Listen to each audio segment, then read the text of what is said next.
قوم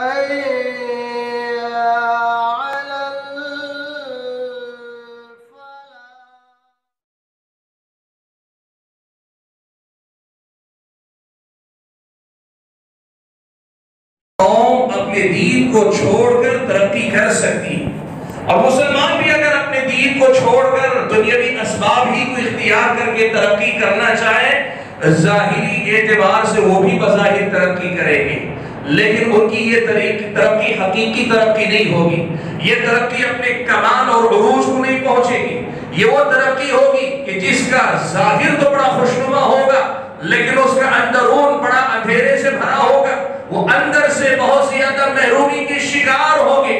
قرآن مجید میں اللہ تعالیٰ نے فرمایا یعلمون ظاہرا من الحیات الدنیا وهم عن الآخرت هم غافلون، کہا اللہ تعالیٰ نے کہ یہ لوگ دنیا تو بہت جانتے ہیں لیکن آخرت سے غفلت کی ان کی زندگی جو ہے ان کی اس ظاہری ترقی کے باوجود انہیں محروم کا محروم ہی رکھتی ہے۔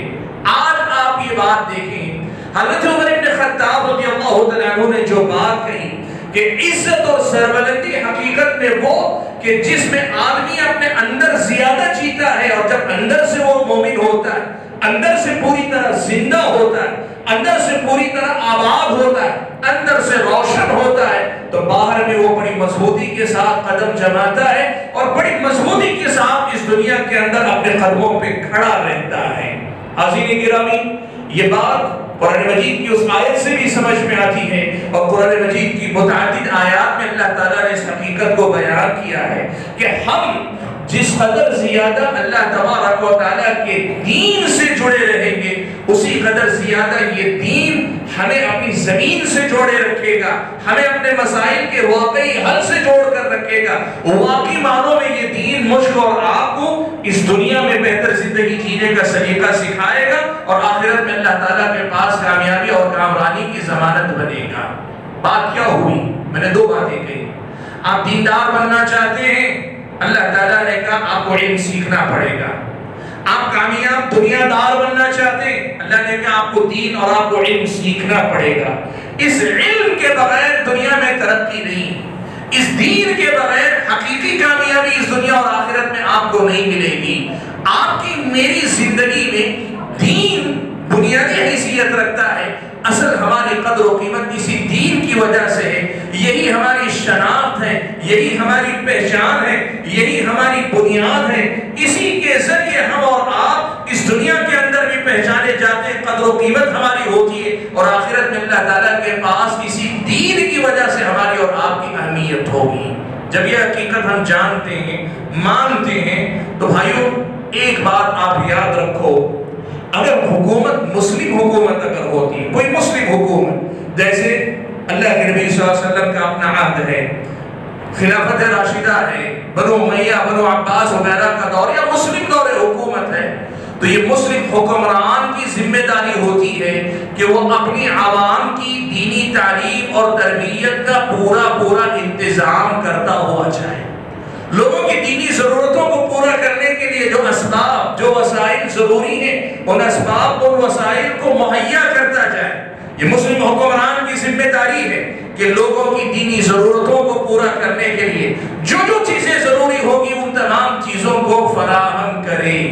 لیکن ہم اور آپ اس ملک ہندوستان کے اندر ہم اور آپ رہ رہے ہیں، اور ہم اور آپ یہ بات اچھی طرح سے جانتے ہیں کہ اس وقت جو حکومت ہے وہ مسلم حکومت نہیں ہے، اس وقت جو حکومت ہے وہ مسلم حکومت ہے نہیں، اور جب یہ مسلم حکومت نہیں، حکمران مسلم نہیں ہے، تو ظاہر بات ہے وہ جو مسلم حکومت میں انتظام ہوتا ہے، لوگوں کی دینی ضرورتوں کو پورا کرنے کے لیے تمام وسائل مہیا کرنے کا وہ انتظام ایسے کسی ملک کے اندر ہوگا، اس کی توقع ہمیں نہیں رکھنی چاہیے، ہمیں اس کی توقع نہیں رکھنی چاہیے۔ ایسے ملک کے اندر آپ کی میری دینی ضرورتوں کو پورا کرنے کے لیے جتنی وسائل چاہیے، جتنے ذرائع چاہیے وہ مہیا نہیں ہوں گے، بلکہ اب تو یہ صورتحال ہے۔ اگر آپ لوگ اخبارات پہ نظر رکھتے ہیں تو پھر آپ کو یہ بات اچھی طرح سے معلوم ہے کہ پرانے زمانے میں پرانی جو حکومتیں گزری تھی انہوں نے کئی ایک اسکولوں کو، کئی ایک مدرسوں کو، کئی ایک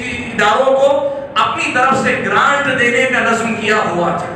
اب تو یہ صورتحال ہے کہ ملک کے مختلف صوبوں میں دو میں سے ایک کام کیے جا رہے ہیں، یا تو یہ کہ جو حکومت سے مراعات لینے والے ادارے ہیں ان اداروں کو خالص اسکول میں تبدیل کیا جا رہا ہے، یا اگر دوسری صورت یہ کہ آپ چاہتے ہیں کہ نہیں یہ مدرسہ ہی رہے تو پھر آپ کو حکومت کی طرف سے جو گرانٹ آتا تھا وہ بند بھی کیا جا رہا ہے۔ اس وقت ملک کے اندر اگر آپ اخبارات میں نظر رکھے ہوئے ہیں تو آپ یہ دیکھتے جائیے کہ یہ جو بات ہے کہ ہماری دینی ضرورتوں کو پورا کرنے کے لیے، ہمیں دین پڑھانے کے لیے، ہمیں دین سکھانے کے لیے جو انتظام پرانے دور میں کچھ حکمرانوں کی طرف سے تعاون کے طور پہ ہوا تھا، اب تو وہ بھی پیچھے ہٹا لیا جا رہا ہے۔ تو اس کا مطلب یہ ہوا کہ اب ہمیں خود اپنی ضرورتوں کو پہچاننا پڑے گا اور ان ضرورتوں کا حل بھی ہمیں خود اپنی طرف سے تلاشنا پڑے گا۔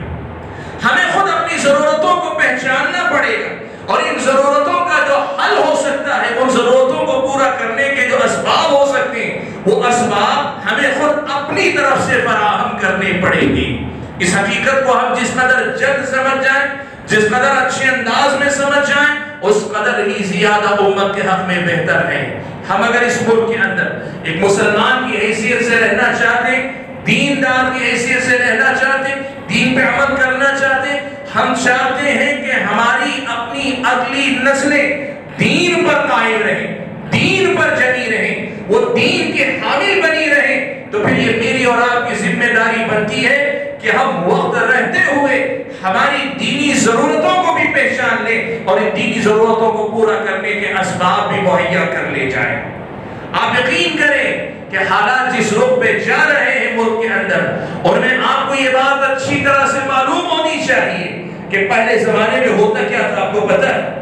پہلے ہوتا یہ تھا کہ لوگ آپ کے بارے میں بہت ساری باتیں کہتے تھے، غلط بھی کہتے تھے، صحیح بھی کہتے تھے، بڑھا کر کہتے تھے، گھٹا کر کہتے تھے۔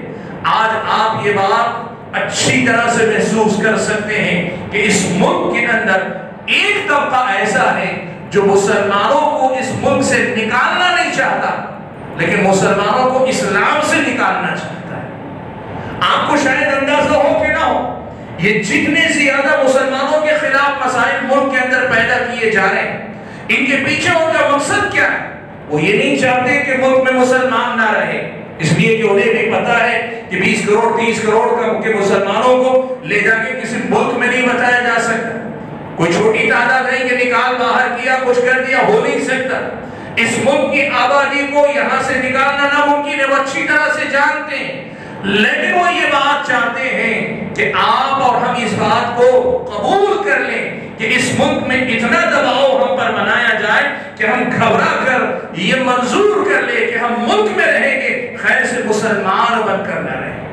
وہ چاہتے یہ ہیں کہ اس ملک میں مسلمان رہے لیکن مسلمان مسلمان نہ رہے، مسلمان بن کر نہ رہے۔ اس وقت اس ملک کے اندر آپ کے خلاف چل رہی سازش کا ایک حصہ ہے کہ آپ میں سے جو حضرات سوشل میڈیا سے جڑے انہوں نے ایک بات نوٹ کی ہوگی، اچانک پچھلے اگر آپ دیکھیں کہ سال 1.5 سال کے اندر ایک نیا ٹرینڈ شروع ہوا ایکس مسلم کے نام پہ، یعنی مرتدین جو پہلے اپنے آپ مسلمان تھے یا مرتد ہو گئے، ان کے باقاعدہ یوٹیوب وغیرہ پہ چینل آ گئے، مولویوں کو بلا کر ڈیبیٹ کرتے ہیں، اور اتنا ہی نہیں ٹی وی چینلوں پر ان کو بلا کر ان کے خصوصی پروگرام چلائے جا رہے ہیں۔ وہ کیا چاہتے ہیں؟ وہ چاہتے یہ ہیں کہ مسلم نوجوانوں کے اندر شکوک و شبہات پیدا کیے جائیں، اس طرح کہ وہ دین سے دور ہو جائیں۔ اس وقت آپ اگر اس حیثیت سے دیکھیں کہ دین سے مسلمانوں کو پھیرنے کے لیے کیا کچھ ہو رہا ہے، تو آپ کی سمجھ میں یہ بات آئے گی کہ اس دور کا بڑا مسئلہ ہندوستان کے اندر یہ ہے کہ ہم مسلمان اپنی نوجوان نسل کے دین و ایمان کی حفاظت کی فکر وقت رہتے ہوئے کر لیں۔ آپ یقین کریں بہت نازک صورتحال بننے جا رہی ہے، اور جس قدر زیادہ آدمی اپنے دین سے جڑا رہنا چاہتا ہے، آدمی جس قدر زیادہ دیندار رہنا چاہتا ہے، اس کے لیے مشکلات بڑھانے کی کوشش کی جا رہی تاکہ آدمی یا تو یہ کہے کہ بھائی میں دین کی خاطر قربانیاں دے دوں گا، یا پھر آدمی یہ کہ بھائی اتنی قربانیاں نہیں دے سکتی میں دین کو قربان کر دوں گا۔ یہ صورتحال پیدا کی جائے، ایسے حالات میں لوگوں کے دین و ایمان کی حفاظت کی فکر کرنا، میں نے جیسے کہا حکومتیں نہیں کر سکتی، اب اگر اس کی کوئی فکر کر سکتا ہے تو ہم اور آپ آپس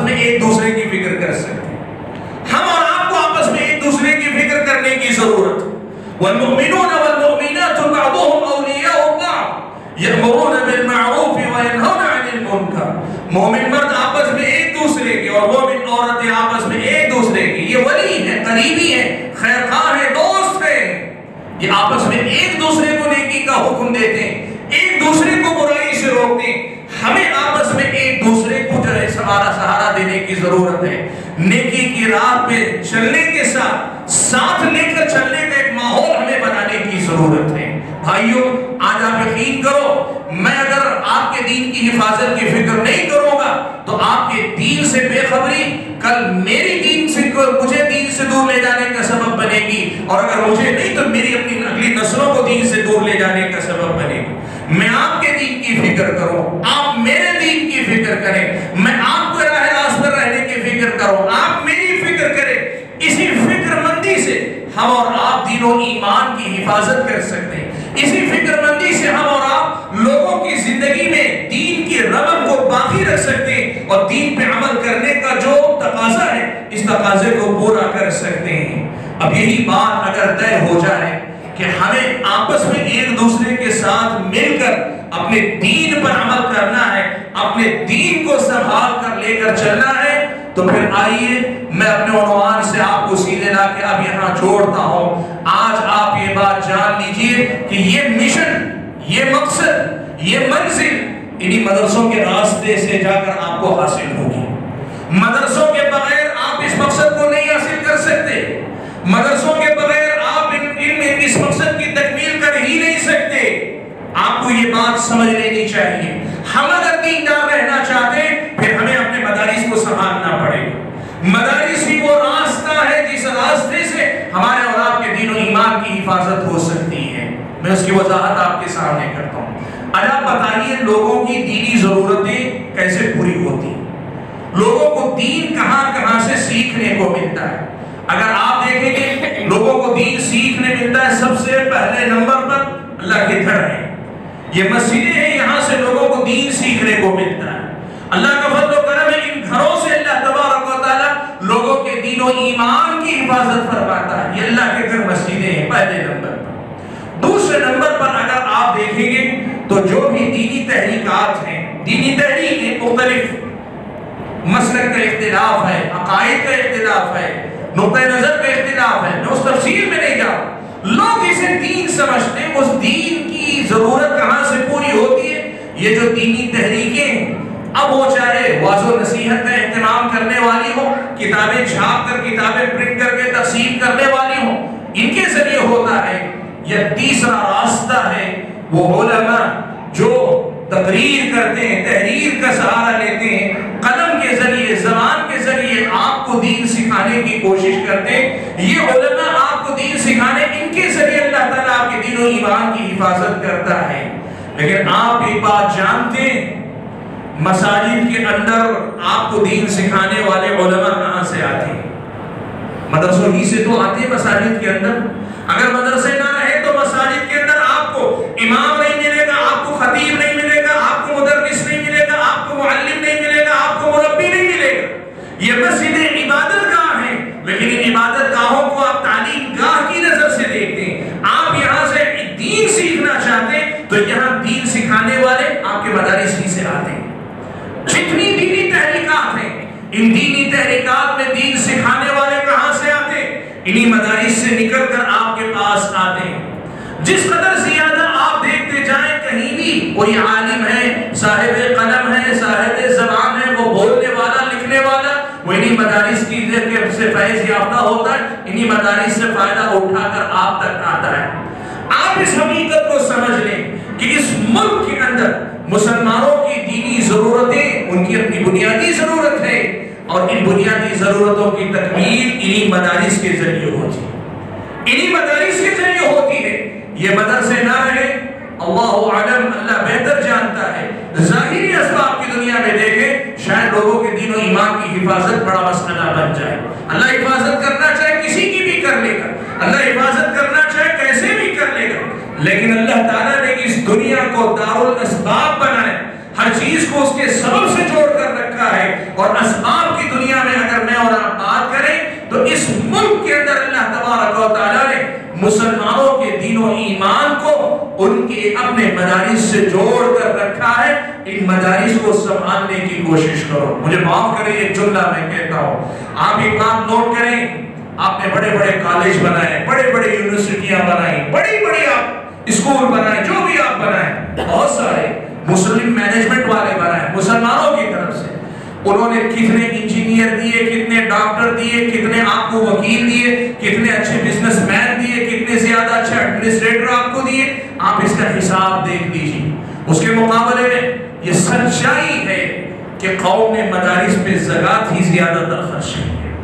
مدارس زکوٰۃ کی مرہون منت چلتے, ایسا نہیں ہونا چاہیے, لیکن یہ سچائی ہے تاریخ کی کہ یہ زکوٰۃ, قوم کی زکوٰۃ پہ چلنے والے مدرسے ہیں. لیکن یہ تاریخ اپنے ساتھ اتنی روشن رکھتے ہیں کہ قوم کی زکوٰۃ کے پیسے سے ہی چل کر انہوں نے اب تک اس ملک کے اندر لوگوں کے دین و ایمان کی حفاظت کا فرض بھرپور طریقے سے نبھایا. اب آئندہ جو بات آپ کو یاد رکھنا چاہیے وہ یہ کہ آپ یہ نہ سوچیں کہ آپ کو یہاں سے آگے مدارس کی ضرورت نہیں ہے. نہیں, اب زکوٰۃ سے آگے بڑھ کر آپ کو اپنے عطیات, اپنے جو حلال مال, پاکیزہ مال اور اچھا مال, صدقات آپ اپنے جیب سے دیں. یہ سوچ کر دیں کہ اس ملک کے اندر دین و ایمان کے حفاظت کا یہ ایک معرکہ ہے, ایک جنگ ہے جو آپ کو ہم لڑ رہے ہیں, اور اس میں مدارس اسلامیہ ہی کے ذریعے ہم اور آپ حقیقت میں کامیابی حاصل کر سکتے ہیں. اس کی فکر ہمیں کرنے کی ضرورت ہے. میرے بھائیوں, ایک مسئلہ اور میں آپ کو ضمناً بتا دیتا ہوں جو اس عصر حاضر میں مدارس اسلامیہ کی اہمیت اور ضرورت کو واضح کریں گی. اور وہ مسئلہ کیا ہے؟ دیکھیے, اس وقت ہمیں شاید ان مدارس کی اہمیت کا اندازہ نہیں.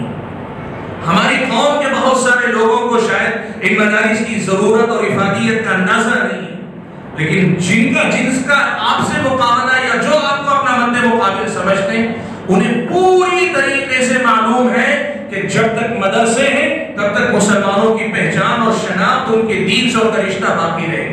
اس لیے وہ کیا کر رہے ہیں؟ مدارس کے خلاف دائرہ تنگ کرتے جا رہے ہیں. یعنی مطلب یہ ہوا کہ جن کی ضرورت ہے انہیں پتہ نہیں کہ یہ کتنی بڑی ضرورت ہے, اور ان کا مد مقابل جو سامنے ہے وہ جانتا ہے کہ یہ مدارس ان کی کتنی بڑی ضرورت ہے. وہ آپ پر دائرہ تنگ سے تنگ کرتے چلے جا رہے ہیں, وہ تنگ سے تنگ کرتے چلے جا رہے ہیں. آج سے میں آپ کو دعوت دیتا ہوں, آپ خبروں میں صرف یہ پڑھتے جائیے کہ نصاب تعلیم کے نام پر, یا پھر یہ کہ خارجی فنڈز کے نام پر, یا پھر یہ کہ مختلف قسم کے قوانین کے نام پر ایسے قوانین لائے جا رہے ہیں. صرف مدارس کے خلاف کیا کیا اقدامات ہوئے آپ کو اندازہ ہے؟ آپ نے اپنے مدارس کو سنبھالنے کے لیے کیا کیا یہ آپ دیکھنے سوچ لیں, لیکن میں آپ کو وہ بتا رہا ہوں جو سامنے والے آپ کے لیے کر رہے ہیں. سب سے پہلے رائٹ ٹو ایجوکیشن کے نام پہ کہ ہر بچے کو تعلیم ملنی چاہیے, اس بنیادی تعلیم کے نام پر قانون تو اچھا ہے, لیکن اس قانون کے سہارے مدرسوں کے اندر دخل اندازی کی کوشش کی گئی, اور یہ کوشش کی گئی کہ مدرسوں کے اندر بھی بچوں کو بنیادی تعلیم اسکول والی لازمت ملنی چاہیے. ہم یہ بات بتائیں, کوئی غلط نہیں, ہمیں اعتراض نہیں ہے, بچے اسکول کی تعلیم بھی پڑھے, کوئی غلط نہیں, لیکن مسئلہ کیا ہے؟ آپ یہ بات یاد رکھیں, جب بچوں کو ابتدائی سے آپ دونوں قسم کی باتیں دیتے جائیں گے, آگے بڑھتے بڑھتے ان میں کے بہت سارے بچے پھر اسکول کی لائن کی طرف خود بخود مڑ جائیں گے. وہ ایک راستہ کھول کر وہاں سے چھوڑ رہے ہیں. دوسرے نمبر پر ہوا کہا کہ FCRA باہر سے جو فنڈز مدارس کو آیا کرتے تھے, ابھی حکومت نے پچھلے دنوں میں آپ کو معلوم ہے کئی ہزار FCRA کینسل کر دی حکومت نے. کئی اداروں کو باہری تعاون اب نہیں مل سکتا, اور تعاون اگر کوئی اکٹھا کرنا چاہتے ہیں, قوانین اس قدر زیادہ سخت بنا دیے کہ اب دینے والا بھی احتیاط کرتا ہے, ڈرتا ہے, اور لینے والا بھی بیچارہ پریشان ہے, آسانی سے تعاون بھی اکٹھا نہیں ہو پاتا ہے. تیسرے نمبر پہ ایک کام ہوا, وہ کیا؟ جن مدارس کو گرانٹ ملا کرتا تھا ان مدارس کے سلسلے میں یہ کوشش کی گئی کہ ان مدارس کے اندر گرانٹ نہ جائے, اور اگر گرانٹ جاتا ہے تو پھر سلیبس کے اندر بہت ساری ایسی چیزیں داخل کی جائیں کہ جس کے نتیجے میں دین پڑھنے والے بچوں کو کم سے کم پڑھنا پڑے. سلیبس کے اندر بہت ساری چیزیں داخل کرنے کی بات کی گئی, اور ایک کام اور کیا گیا, وہ کیا پتہ ہے؟ اس پہ بات ہوئی مدرسہ بورڈ جو جہاں بھی قائم ہے وہاں پر یہ کام ہوا, کوشش یہ کی گئی کہ جو اسکول مدرسوں کا جو سلیبس ہے, نصاب ہے, وہ بہت لمبا ہوتا ہے اور بچوں کے لیے برڈن ہے, بہت بڑا بوجھ ہے, اس لیے سلیبس کو ہلکا پھلکا کر دیا جائے.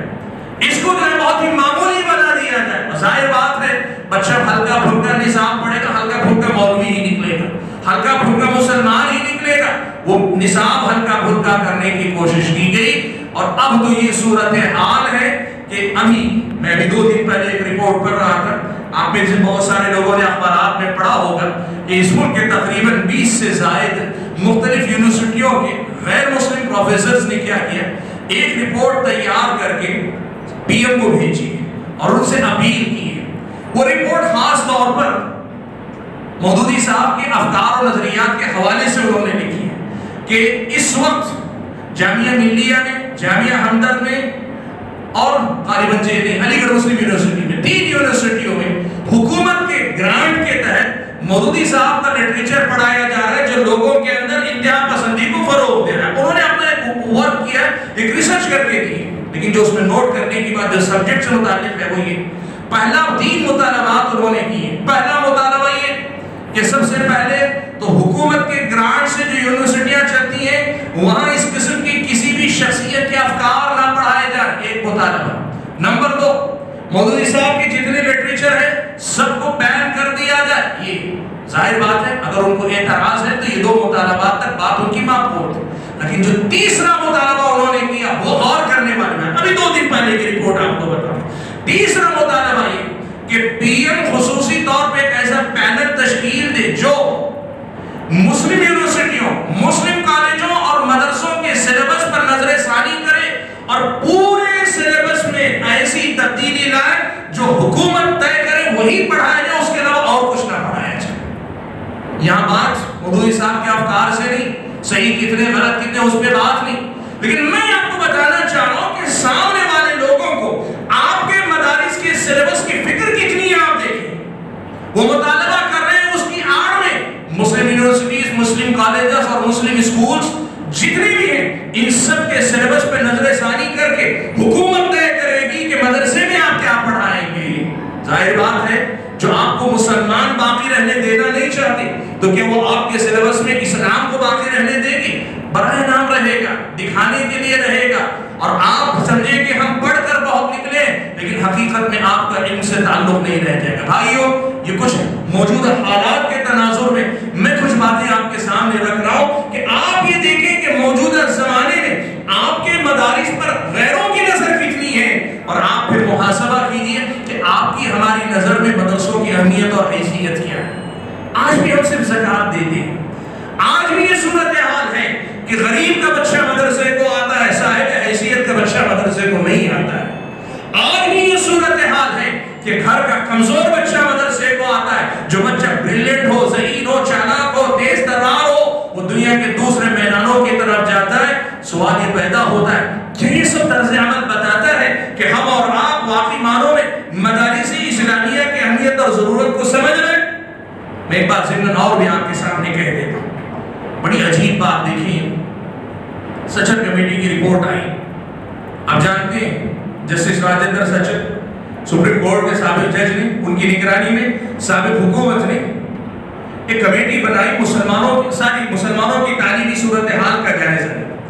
بات یہ سامنے آئی کہ مسلمان ایجوکیشن کی فیلڈ میں، ایجوکیشن سے مراد یہی آپ میڈیکل کے لے لیں، انجینئرنگ لے لیں یا دوسرے شعبہ جات، ان تمام عصری شعبہ جات میں مسلمان آدی واسی قوم سے بھی زیادہ پچھڑے ہوئے. اب اس کا رد عمل کیا ہوا؟ ہونا یہ چاہیے تھا نا کہ کوشچن یہ پوچھا جاتا کہ بھائی وہ بچے جو ہمارے اسکولوں میں جا رہے ہیں، کالجوں میں جا رہے ہیں، یونیورسٹیوں میں جا رہے ہیں، جانے کے باوجود ڈاکٹر، انجینئر، وکیل، بزنس مین، جو بھی آپ میدان کا ماہر چاہیں وہ کیوں نہیں کر رہے، اس پہ غور کرنا چاہیے تھا. لیکن بڑا حیرت انگیز معاملہ آپ دیکھیں گے، لوگوں نے یہ کہنا شروع کیا مسلمان بہت زیادہ پسماندہ ہو گئے، اس لیے کیا کرنا چاہیے، مدرسوں کے اندر ہم کو جو ہے اسکولوں کا نصاب پڑھانا چاہیے. یہ آپ کو عجیب نہیں لگتا؟ آپ کو معلوم ہے سچر کمیٹی کی اپنی رپورٹ کے مطابق پوری مسلم قوم کے جو بچے ایجوکیشن فیلڈ میں جاتے ہیں ان میں کا 2.5% سے کم بچے مدرسے جاتے ہیں. 97% سے زیادہ بچے اسکولوں کالجوں کی طرف جاتے ہیں. اگر ڈاکٹر، انجینئر وغیرہ نہیں نکل رہے، اگر ہمارے اور آپ کے ڈاکٹر اور انجینئر، وکیل اور نیوٹریشن وغیرہ وغیرہ قوم کی ضرورتوں کو پورا کرنے والے نہیں کر رہے ہیں، تو یہ 97% سے زیادہ بچے جن جگہوں پہ جا رہے ہیں وہاں جا کر کیوں نہیں پڑھ رہے، کیوں وہاں سے قوم کی ضرورت کو پورا نہیں کر رہے، اس کا نہیں حساب و کتاب لیا جانا چاہیے۔ عجیب صورتحال ہے، کس نے پڑھایا، کیسے پڑھایا پتہ نہیں، ہماری قوم دیوانہ وار نکل کے کہا نہیں، اب ہمارے اسکول ہمارے مدرسوں سے نکلنے والوں کو حافظ بھی ہونا چاہیے، ڈاکٹر بھی ہونا چاہیے، عالم بھی ہونا چاہیے، انجینئر بھی ہونا چاہیے۔ اللہ کے بندو، یہ تو مدرسہ ہے نا، پرابلم مدرسے کی تعلیم کی طرف سے تو نہیں آیا تھا، پرابلم تو اسکولوں کالجوں کا آیا تھا، وہاں ہونا چاہیے۔ لیکن آپ دیکھیں پتہ نہیں چلتا کہ کون کب کہاں ہمارا رخ پھیر دیتا۔ اب تو ایک ہوڑ لگی ہوئی، دوڑ لگی ہوئی ہے، سب کہتے ہیں کہ مدرسہ اور اسکول ملا کے چلانا چاہیے۔ بھائیو دیکھو، یاد رکھو، آپ چلا لیں گے کامیاب ہو جائے گا۔ میں ایک بات آپ کو بتاتا ہوں، اگر آج کے مدرسے سے ایک بچہ حافظ نکلتا ہے، عالم دین بن کر نکلتا ہے، فاضل بن کے نکلتا ہے، ساتھ میں اگر ڈاکٹر اور انجینئر بن کے نکلتا ہے، کچھ بھی غلط نہیں، بہت اچھی بات ہے، غلط نہیں، بہت اچھی بات ہے۔ لیکن سوال یہ ہے کہ جب آپ مدرسے کے سلیبس میں، نظام میں، سسٹم میں آپ ڈاکٹر کو بھی انجینئر کو، انجینئرنگ کو، ڈاکٹری کو داخل کریں گے، آدھا تیتا آدھا بٹیری نکلے گا، نہ ادھر کا رہے گا نہ ادھر کا رہے گا، نہ وہ اچھا ڈاکٹر بن پائے گا، نہ اچھا وکیل بن پائے گا، نہ اچھا حافظ قرآن بن پائے گا، نہ اچھا عالم دین بن پائے گا۔ اکا دکا 100 بچوں پر آپ نے محنت کی، 2 بچے بڑے اچھے ڈاکٹر نکل گئے، 2 بچے بہت اچھے جو ہے حافظ قرآن نکلے، ساتھ میں ڈاکٹر ہیں، یہ ممکن ہے 2-4 مثالیں مل جائیں۔ لیکن آپ 90 بچوں کی قربانی دے کے 10 بچوں کو آپ بنانے کی بات کریں، یہ نادانی۔ اس لیے بھائیو، یہ مسئلہ صاف رکھو، ان مدارس کا مقصد ہمارے سامنے صاف ہے، ان کو ڈاکٹر، انجینئر یا فلاں کچھ نہیں بننا، ان کو اللہ کی کتاب پڑھنے والا، پیارے نبی صلی اللہ علیہ وسلم کا دین پڑھنے والا، پیارے نبی صلی اللہ علیہ وسلم کا دین پڑھانے والا ہی بننا ہے۔ اور جن کو قربانی دے کر خود پڑھنے کا یا اپنے بچوں کو قربانی دے کے پڑھانے کا شوق ہے، وہ یہاں پڑھائیں گے، لیکن مدرسے کو مدرسہ رہنے دو، مدرسے کو مدرسہ رہنے دو، کہ یہاں جیسے میں نے کہا کہ مستقبل قوم کا یہاں داؤ پہ لگا ہوا، دین و ایمان کا مسئلہ داؤ پہ لگا ہوا ہے۔ ایسی صورت میں اچھے علماء، اچھے حافظ، اچھے مبلغ، اچھے لکھنے والے کاتب مؤلف، اچھے مقرر، اچھے واعظ، اچھے مدرس، اچھے مربی، ایسے مدارس سے پیدا کرنے کی طرف ہمیں اور آپ کو توجہ دینے کی ضرورت ہے۔ میرے بھائیوں، میں اپنی گفتگو کے اخیر میں بڑی اہم بات، 2-3 باتیں آپ کے سامنے اور رکھ دینا چاہتا ہوں۔ دیکھیے، مدارس میں کئی قسم کے ہوتے ہیں، ہمیں یہ بھی سمجھنے کی ضرورت ہے، مدارس بھی کئی قسم کے ہوتے ہیں، اور ہر مدرسے کا مقصد اور اس کا کردار الگ ہے، ہمیں اسے سمجھنا پڑے گا۔ ایک ہوتا ہے مکتب، ایک ہوتا ہے مکتب جو ابتدائی تعلیم آپ کو دیتا ہے، آپ کے بچوں کو دیتا ہے۔ ایک ہوتا ہے حفظ کا مدرسہ یا عالمیت کا شعبہ، جیسے آپ نے آج یہاں معہد علی بن ابی طالب قائم کیا، یہ حفظ کا شعبہ ہے، اور ساتھ میں آپ یہاں عالمیت فضیلت کے ادارے کی اگر بات کریں، ایک یہ ادارے ہوتے ہیں۔ تیسرا ادارہ ہوتا ہے اسپیشلائزیشن کا کورس، جیسے آپ نے خود دیکھا، اللہ کے فضل و کرم سے مجلس میں آپ کے پاس کئی ایسے علماء ہیں جو مدینہ میں پڑھ رہے ہیں، پڑھ کر آئیں گے انشاءاللہ، یہ اسپیشلائزیشن ہے ان کا، وہ تخصص کر رہے ہیں۔ یہ 3 الگ الگ درجے ہیں، اور تینوں کے مقاصد اور اہداف الگ الگ ہیں۔ سب سے پہلے آپ یہ دیکھ لیں کہ مکتب جو ہے نا، یہ مکتب جسے ہم کہتے ہیں، جسے کئی علاقوں میں ہم انجمن کہتے ہیں، انجمن کہیے، مکتب کہیے، صبح شام کا مدرسہ کہیے، اس کا مقصد بالکل ہی الگ ہے۔ یہ تعلیم کون سی ہے؟ یہ تعلیم مسلم قوم کے ہر بچے اور بچے کو لازمی طور پہ ملنی چاہیے۔ آپ ذہن میں صاف رکھیں، یہ جو انجمن ہے، یہ جو مکتب ہے، یہ صبح شام کا مدرسہ، یہاں کی تعلیم مسلم قوم کے ہر بچے اور بچی کو لازمی طور پر ملنا چاہیے، اس لیے کہ یہ ایک مرتبہ اس مکتب کے مرحلے سے آگے نکل جاتے ہیں، ہمارا سسٹم کچھ ایسا ہے ملک کے اندر کہ پھر زندگی میں انہیں دین پڑھنے کا موقع نہیں ملتا، سننے کا موقع ملتا ہے، وہ سنتے ہیں خطبات جمعہ کے اندر ایسے پروگراموں میں، لیکن جو پڑھنا ہوتا ہے وہ پڑھتے صرف مکتب کے اندر ہے۔ آپ یقین کریں، میں نے جیسے کہا ابھی آپ کو بتایا، 97% سے زیادہ بچے، ان کو دین کہاں سیکھنے کو ملتا ہے؟ اسی مکتب میں ملتا ہے۔ اس کی ایک مثال دوں آپ کو، آپ ہمارے بزرگ بیٹھے، ہمارے اپنے نوجوان ہیں، آپ اپنی نمازوں میں دعائیں پڑھتے ہیں، آپ اپنے مختلف اعمال سے پہلے صبح و شام کے اذکار یا کھانے سے پہلے کا ذکر، بعد کی دعا پڑھتے ہیں آپ خود بتائیے آپ نے کب سیکھا تھا، کہاں سیکھا تھا؟ یا تو آپ کے گھر میں آپ کی والدہ نے سکھایا ہوگا، آپ کے گھر کی کسی بزرگ خاتون نے یا بزرگ نے سکھایا ہوگا، یا مسجد کے امام صاحب نے۔ مکتب کی تعلیم ہی ہے جو آپ کو آج تک ساتھ لے کر چلتی ہے۔ آپ یقین کریں یہ جو مکتب کی تعلیم ہے نا، یہ قوم کے ہر بچے کو ملنی چاہیے، قوم کے ہر بچے کو ملنی چاہیے۔ دیکھیے بچوں کا جو ذہن ہوتا ہے نا بالکل خالی ہوتا ہے، بالکل خالی ہوتا ہے۔ مکتب کے مرحلے میں اگر آپ صحیح تعلیم دے دیتے ہیں، وہ جو ابتدائی مدرسہ ہے، وہ جو شروعات کا مدرسہ، اس مرحلے میں اگر آپ بچے کے دل و دماغ میں ایمان کو اگر بٹھا دیتے ہیں، پھر وہ بچہ چاہے دنیا کے کسی بھی کونے میں جائے، وہ اپنی ایمانی طاقت کے سہارے مضبوط جڑوں پہ قائم درخت رہتا ہے۔ طوفان آتے ہیں لیکن یہ درخت اکھڑتا نہیں ہے، یہ مضبوطی سے جمے رہتے ہیں۔ اپنے بچوں کو مکتب کی تعلیم دینے کی کوشش کریں۔ آج میں ایک بات آپ کے سامنے کہوں، یہ جو مکتب کی تعلیم ہے نا، یہی اصل میں سب سے بڑی ضرورت ہے اس وقت ملک کے اندر، سب سے بڑی ضرورت اس وقت ملک کے اندر کرنے کا سب سے بڑا کام یہ مکتب کی تعلیم۔ وجہ کیا ہے؟ اس لیے کہ اس مرحلے میں اگر بچہ مسلمان ہو جائے، اس معنی میں کہ مسلمان تو الحمدللہ پیدائشی ہے، ماں باپ نے سکھایا تب بھی ہے، لیکن مسلمان اس معنی میں کہ وہ اپنے آپ کو جان لیتا ہے، اپنے رب کو جان لیتا ہے، اپنے نبی کو جان لیتا ہے، اپنے دین کو جان لیتا ہے۔ اس معنی میں اگر مسلمان ہو جائے پوری طرح سے تو پھر وہ آخری دم تک انشاءاللہ مسلمان باقی رہتا ہے۔ مکتب کا سبق ذہن میں محفوظ ہے اب تک، مکتب کا سبق ذہن میں محفوظ ہے اب تک، مجھ پر نہیں ہوتا ہے اثر اور کسی کا۔ آپ یقین کریں ہمارے بچوں کو مکتب کی تعلیم دینے کی ضرورت ہے۔ اور آج میں ایک بات آپ کو بتانا چاہتا ہوں، ملک کے اندر بدلتے حالات میں بہت سارے نوجوان بڑے جذباتی ہوتے ہیں، قوم و ملت کے لیے بہت کچھ کرنا چاہتے ہیں، جان دینا چاہتے ہیں، سب کچھ کرنا چاہتے ہیں۔ آج ان نوجوانوں کو بھی یہ دعوت ہے، اگر کر سکو تو یہ کرو، مشن بنا لو کہ آپ کی پوری بستی میں ایک بھی مسلم بچہ یا بچی مکتب کی تعلیم سے محروم نہیں رہے گا۔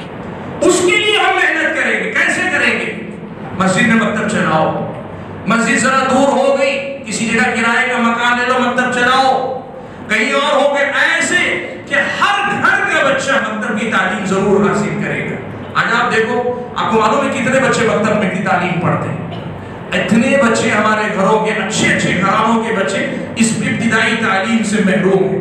بڑی مشکل سے والدین چند دعائیں یاد دلا دیتے ہیں، اذکار، بسم اللہ، کھانے سے پہلے، کھانے کے بعد، سونے سے پہلے، سونے کے بعد، استنجا جانے سے پہلے، استنجا کے بعد، ایسی 4-6 دعائیں یاد دلا دی، بس یہی نہیں، کافی نہیں۔ مکتب کی باقاعدہ ایک تعلیم ہے مستقل، جس میں نے کہا نا اسے پہچان ہو کہ میں کون ہوں، اسے رب کی پہچان ملے، اسے اپنے نبی کی پہچان ملے، اسے اپنے دین کی پہچان ملے۔ ایسی تعلیم ہر بچے کو دینی ہے، اس کی کوشش کریں آپ، اور آپ اس کو جنگی پیمانے پہ کریں، آپس میں مشورہ کریں، کہیں کہ نہیں ہمارے شہر میں، ہماری بستی میں کوئی بچہ مدرسے کی تعلیم سے، مکتب کی ابتدائی مدرسے کی تعلیم سے محروم نہیں رہے گا، یہ آپ کو کرنا چاہیے۔ آپ اگر یہ کر لے گئے نا تو دشمن کے 1000 مکر ان کی چالیں ناکام ہو جائیں گی، ان کے 1000 منصوبے ناکام ہو جائیں گے اگر آپ اس ایک منصوبے کو عملی جامہ پہنانے میں کامیاب ہو جائیں۔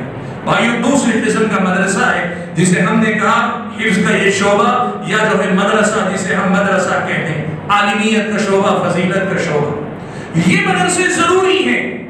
کیوں ضروری ہیں؟ اس لیے کہ یہاں سے قرآن حفظ کرنے والے ہی آپ کی مسجدوں میں امامت کرنے کے لائق ہوتے ہیں۔ آپ کی مسجدوں میں امامت کرنے والے اور آپ کے گھر میں آپ کے بچوں کو قرآن صحیح ڈھنگ سے پڑھانے والے یہی ہوا کرتے ہیں۔ آپ میں سے بہت سارے لوگ جانتے ہیں، آج بھی اللہ کے فضل و کرم سے ہمارے خاندانوں میں، ہماری پرانی آبادیوں بستیوں میں اللہ زندہ رکھے، وہ کچھ خواتین ہوتی تھیں، اکا دکا خاتون جو پوری بستی کو قرآن پڑھائے ہوئے ہوتی تھی۔ تجوید کی کمی ہے، پڑھنے کا انداز صحیح نہیں، لیکن اللہ نے جو دیا اس کی روشنی میں وہ پڑھا دی۔ صحیح ڈھنگ سے قرآن کو جیسے پڑھنا ہے اس انداز سے پڑھانے والے اساتذہ کی کمی ہے۔ آپ کی مسجدوں کو امام اور آپ کے گھروں میں قرآن کی صحیح تلاوت ہو، یہ سکھانے والے آپ کو اسی قسم کے تحفیظ کے اداروں سے ملیں گے، اور تحفیظ کے اداروں سے آگے بڑھ کر عالمیت اور فضیلت کی اگر آپ بات کریں تو آپ کی مسجدوں میں آپ کو 5 وقتہ نمازیں پڑھانے والے، آپ کو صبح و شام اللہ اور رسول کی آیات اور احادیث پڑھ کر سنانے والے، آپ کے خطبات جمعہ میں آپ کو وعظ و نصیحت کرنے والے، اور آپ کی چھوٹی موٹی روزے مرہ کی جو ضرورتیں ہیں ان کو حلال و حرام دکھانے والے، بتانے والے، آپ کے سوالات کے جواب دینے والے، اللہ کی پسند اور ناپسند بتانے والے، وہ انہی قسم کے مدارس سے نکلتے ہیں۔ آپ جانتے ہیں صبح سے شام تک آپ کو کتنے مرتبہ دین کے مسائل یاد آتے ہیں، آپ بہت کچھ کرتے ہیں، آپ کو خیال آتا ہے میں یہ کر رہا ہوں کہ صحیح ہے کہ نہیں صحیح ہے، میں یہ کر رہا ہوں یہ صحیح ہے کہ نہیں، آپ معلوم کرنا چاہتے ہیں۔ یہی مدرسوں کے بچے آپ کو بتاتے ہیں کہ ہاں یہ صحیح ہے یہ غلط ہے۔ آپ کے خاندان میں اگر ایک بچہ ہو جائے، آپ یقین کریں پورے خاندان کی ضرورتیں پوری کرے گا، آپ کے پورے خاندان کی دینی ضرورتوں کے لیے وہ کافی ہوگا۔ ان مدرسوں کو سنبھالیں، ان مدرسوں کو زندہ کریں اور ان مدرسوں کو سنبھال کر لے چلنے کی کوشش کریں۔ اور تیسرا مرحلہ میں نے کہا نا، وہ تیسرا مرحلہ ہے ہائر ایجوکیشن کا، اسپیشلائزیشن کا، تخصص کا مرحلہ آتا ہے۔ یہ تعلیم کیوں ضروری ہوتی ہے؟ یہ تعلیم اسلام پر ہونے والے بڑے بڑے اعتراضات، مسلمانوں کے بارے میں، اسلام کے بارے میں جو تحقیقی مسائل، نئے نئے مسائل جو دین کے نام پر آتے ہیں یا دین کی روشنی میں نئے مسائل کا حل دینے کی ضرورت ہوتی ہے، یہ عام طور پہ مدارس کے فارغین اس قابل نہیں ہوتے کہ وہ اتنے بڑے مسائل حل کر لے جائیں۔ ایسے کاموں کے لیے اسپیشلسٹوں کی ضرورت ہوتی ہے۔ جیسے آپ خود جانتے ہیں ایک جنرل فزیشین ہوتا ہے، لیکن اس کے مقابلے میں جو سرجن ہوتا ہے وہی آپ کا آپریشن کر پاتا ہے۔ یہ وہ علماء ہیں جو آپ کے لیے سرجن کا درجہ رکھتے ہیں، جو آپ کے دینی مسائل کی سرجری کرتے ہیں، آپ کے مسائل کو حل کرتے ہیں۔ میرے بھائیوں، ان میں سے ہر مدرسہ اپنی جگہ پہ اہم ہے، ان میں سے ہر مدرسہ اپنی جگہ اہم ہے۔ ایک ہو تو دوسرے کی ضرورت نہیں، دوسرا ہو تو تیسرے کی ضرورت نہیں، تیسرا ہو تو چوتھے کی ضرورت نہیں، ایسا نہیں ہے۔ ان میں سے ہر مدرسے کا اپنا کردار ہے، اس کی ضرورت ہے۔ اور نئے زمانے میں اللہ کے فضل و کرم سے پچھلے اگر آپ 10-15 سال دیکھیں، مدرسوں کی ایک اور شکل بھی سامنے آئی، اور وہ کیا ہے؟ لڑکیوں کے 2 سالہ 3 سالہ 1 سالہ کورس چلانے والے مدرسے بھی آئے۔ آپ خاص طور پہ جنوبی ہندوستان کے اندر آپ دیکھیں گے تو جنوب کے کئی بڑے شہروں کے اندر اس کا انتظام ہے کہ 2 سال 3 سال لڑکیوں کے مدرسے شروع کیے گئے۔ یہ اچھے ہیں، کیوں؟ اس لیے کہ یہ خاتون کی تعلیم و تربیت دینی رنگ میں اگر ہو جائے تو پھر وہ اپنے گھر کو اسلامی رنگ میں رکھتی ہے اور اپنے بچوں کی صحیح اسلامی تربیت کر پاتی ہے۔ ان مدرسوں سے جو بچیاں نکلتی، جو لڑکیاں نکلتی ہیں، وہ اپنے گھر کے لیے ایک دیندار خاتون بن پاتی ہیں۔ ان مدرسوں کا بھی اپنا ایک کردار ہے، ان مدرسوں کی بھی اپنی ایک ضرورت ہے۔ آپ لوگ یہ سمجھتے ہوں گے بھئی سب مدرسے ہیں، اتنے مدرسوں کی کیا ضرورت ہے؟ نہیں، ان میں سے ہر مدرسے کا اپنا ایک کردار ہے، اور ہمارے سماج کو ان میں سے ہر مدرسے کی ضرورت ہے، ان میں سے ہر مدرسے کی ہمیں ضرورت ہے۔ اس لیے بھائیوں میں جو بات آپ کے سامنے کہنا چاہتا ہوں وہ یہ کہ آپ یہ بات اچھی طرح سے سمجھ لیں، ہم دنیا میں سربلند ہونا چاہتے ہیں یا پھر یہ کہ اخروی کامیابی حاصل کرنا چاہتے ہیں، علم کے بغیر نہیں ہو سکتا۔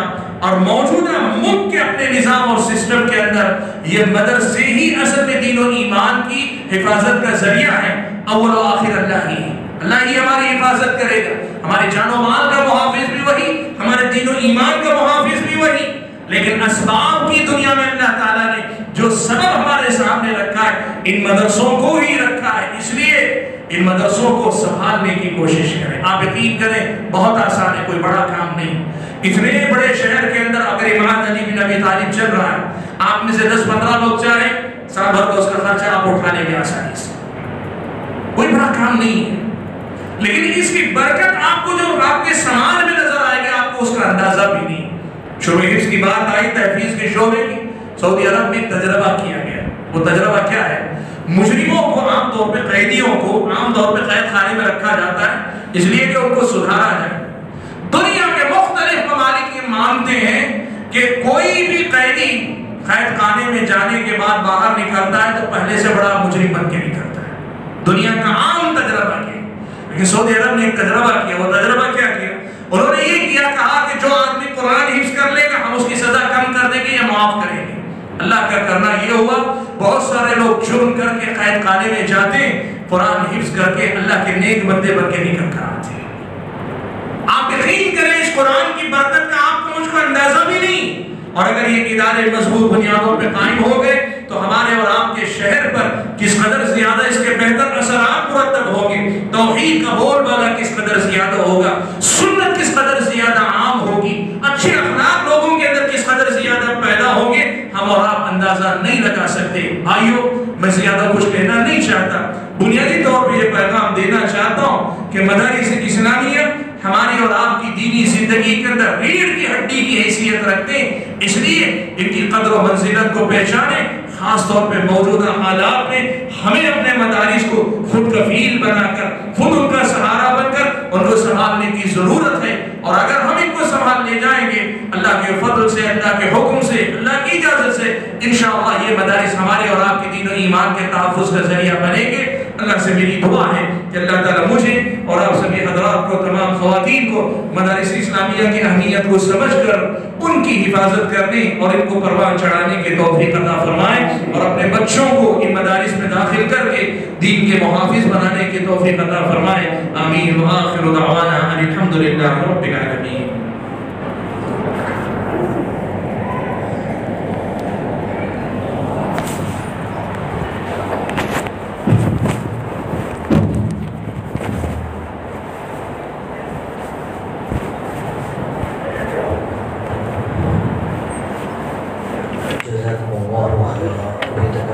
الشیخ عبدالعزیز مدنی حفظہ اللہ سے عصر حاضر میں مدارس کی اہمیت اور اس کی افادیت پر اور اس کے سامنے جو چیلنجز ہیں اس سے متعلق بڑی تفصیلی گفتگو سماعت اور